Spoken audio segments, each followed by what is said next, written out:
નમસ્કાર મિત્રો, આજે આપણે બનાવીશું પીઝા પરાઠા। આ રેસીપી અમે એટલી સરળ બતાવી છે કે એકવાર અમારો આ વિડીયો જોઈને તમે કોઈને પણ પૂછ્યા વગર ઘરે સરળતાથી આ પીઝા પરાઠા બનાવી શકશો। તો અમારો આ વિડીયો પૂરો જુઓ અને તમે પણ અમારી આ રેસીપી તમે પણ ઘરે બનાવો। પીઝા પરાઠા આ રેસીપી બનાવવા માટે આગળ વધીશું। પહેલાં આપણે પીઝા માટેનું સ્ટફિંગ તૈયાર કરી લઈશું। 2 ઝીણી સમારેલી ડુંગળી, અડધું કેપ્સિકમ ઝીણું સમારેલું,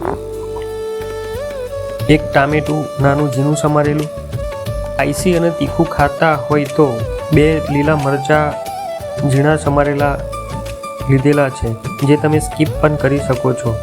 બાફેલી મકાઈના દાણા જો ના હોય તો તેને પણ સ્કીપ કરી શકો છો। આ મિશ્રણમાં 2 મોટી ચમચી જેટલું ટામેટા કેચઅપ, 1 મોટી ચમચી તંદૂર જે પામ ઓઇલથી બનેલું નથી એ વાપરેલું છે અમે, જો ના હોય તો તેને પણ સ્કીપ કરી શકો છો। પીઝા સોસ 2 મોટી ચમચી। આ બધું મિશ્રણ ચમચીથી હલાવી મિક્સ કરી લઈશું।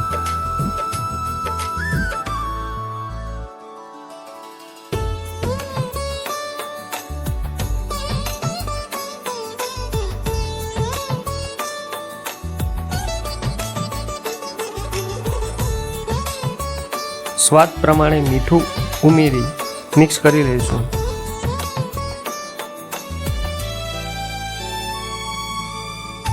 ઘઉંના લોટની કે મેદાના લોટની તમે જે પણ ઘરે ઉપયોગ કરતા હોય તેની રોટલી બનાવી લઈશું।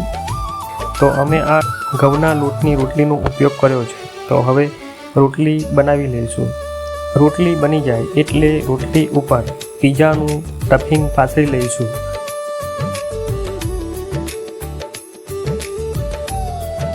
પીઝાનું સ્ટફિંગ પાથરી લઈશું। ચીઝ છીણી લઈશું।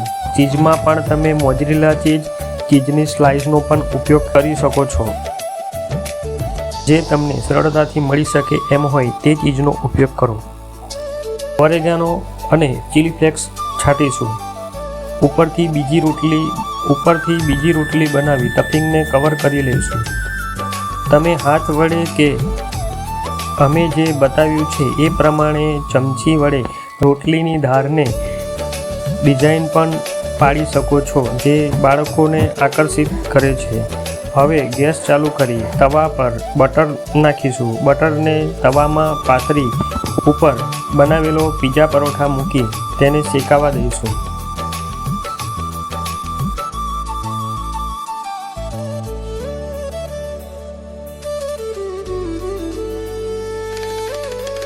બંને બાજુથી પરાઠાને સારી રીતના શેકી લઈશું।